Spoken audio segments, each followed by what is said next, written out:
This is live, but it's not really. It's not a game or anything.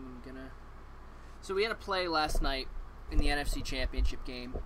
I'm gonna try and explain what went down. So we're gonna do this real quick.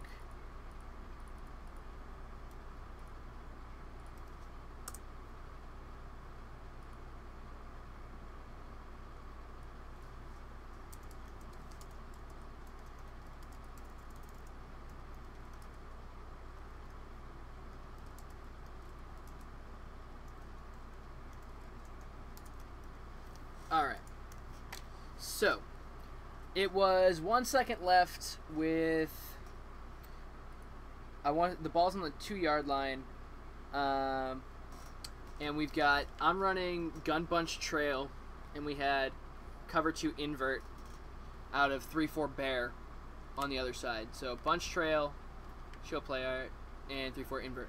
Looks like it should cover it pretty well, right? But the issue with how vertical hooks read things, and it's really tough. So here's what we're going to do. So the setup for the defense was, you need to read it properly because he told me. He had press coverage. We're going to go in. I just want to explain what this does. So we're in cover 2 invert. We're going to press. So they're already pressed. What that does is that moves the vertical hook in front of Gabriel. And then we're going to underneath coverage. So what that'll do is it'll turn the curl flats into hard flats. Alright?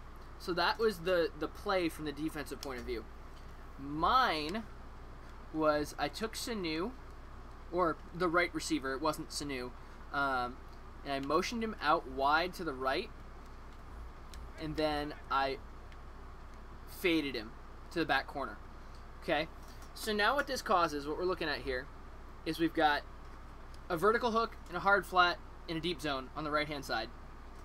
We've got, on my right-hand side, a fade, a corner, and then an angle route.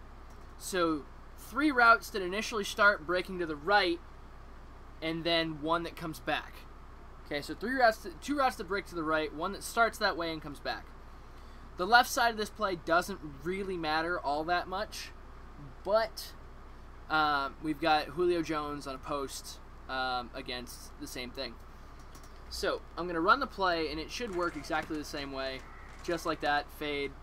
And he actually played it that time. But I think that has a lot to do with the fact that it's Patrick Peterson and not the corner that was there the last time. But we do the same thing. We're going to press underneath coverage, right? Safety's over the middle. He was using it like this. Same deal. Then, just like that. Should work like that every single time. It should. Doesn't always, but it should. Because there is some randomness in it. I'm just going to show it again. Oop, not baseline. I don't want a baseline. Reset. We're going to press. Man align. Press. Alright, and then underneath. So again, we're looking like that. Move Sanu out.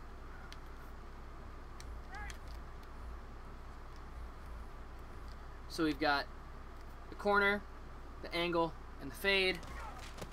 And again, that side. Okay, so the reason that's working, I'm going to go into replay to show you the reason it's working.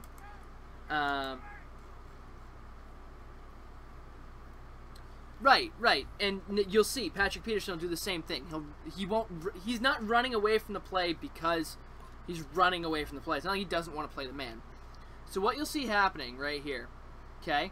Peterson jumps to the inside because if you look at it right now, Peterson is split between the 2 deep routes because these 2 routes have vertical stems. If you catch it real quick, see, that's not playing the exact same way because they got a press animation. But essentially, Peterson is caught between the corner and the fade. He has to play them both.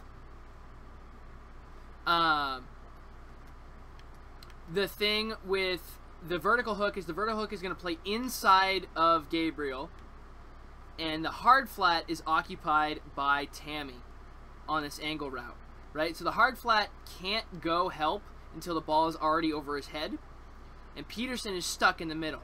Therefore, Sanu is wide open to this corner here whenever, whenever I please. And that's just how cover 2 invert works. If you were in a standard cover 2, so I think I can get to standard cover 2. He's only got cover. So, all right, we'll take cover 3. We'll make the cover 3 a cover 2. We can make that happen. Okay. So we're gonna cover 3, right? So see how there are 3 deep zones? I'll try the same thing, right? And it won't work because of how the inner deep zone. So the way this changes things is now that middle deep zone is responsible for Gabriel's route until it breaks outside.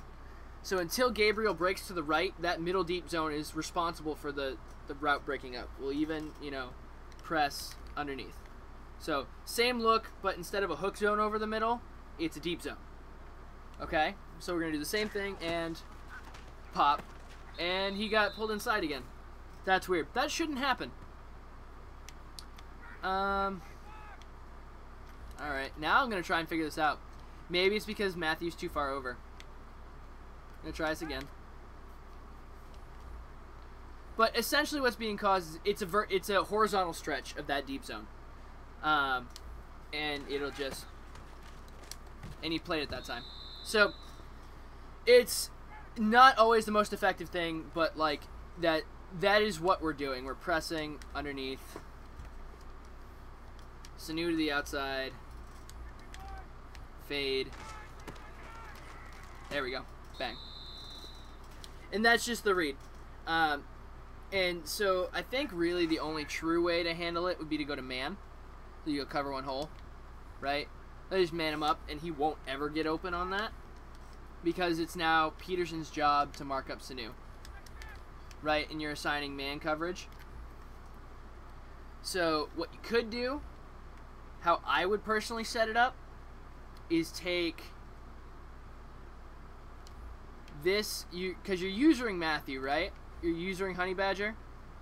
Take the guy in the 3-rec hook over the middle, because everyone's manned up, right? You're just going to take him, put him in a flat zone, a hard flat, to that corner. And then I would take the linebacker and put him in a flat in that corner. So you have 3 guys rushing, 2 flats on the outside, everyone else is manned up.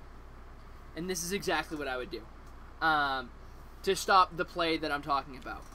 Because what we're going to see is, on this side, Sanu's covered, the angle route is what gets open, and you can user that. Right? Because the angle route generally beats man.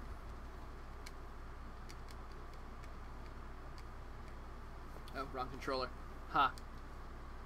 When you use the wrong controller, it's always fun. So again, we're going to do the same thing. We're going to audible into cover 1. Okay? And we're going to...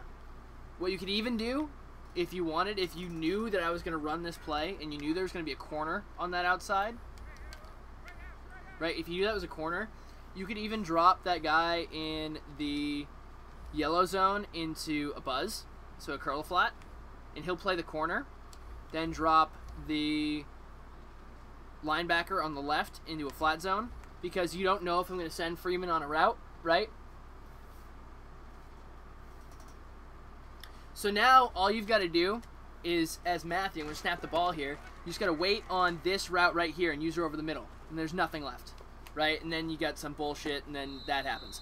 But, like, that's the way I would go about. If you knew that's what I was calling, that's how I'd take care of it, and I'd have to do, a whole different setup of things. So, like, if I'm setting up here, right, and I'm going to Sanu, right, and if I motion Sanu out, it's not a hot route.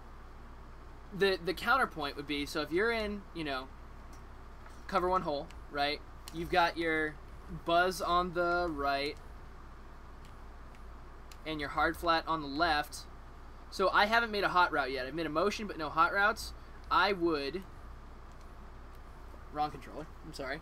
I would slant Julio and make you pick between defending Tammy or defending Julio. So do something like this. And then you see how Julio got open? And the drag stayed open, right? So we're going to go back to cover 1 hole. Remove Sanu. Because the motion, again, doesn't do much. Doesn't count as a hot route, at least in our league. So we're going to move Sanu over. We're going to buzz Jefferson. And we're going to flat that side, right? So my hot route will be taken up by Julio on an in. And then we're just going to make you pick. You have to either defend Tammy or you've got to defend Julio. And because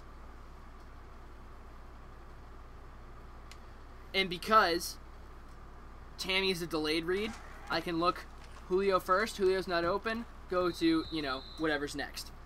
But I haven't practiced that play. Don't really know the timing on it. But that would be what I would do. So anyway, that was goal line play. End of the first half. NFC Championship.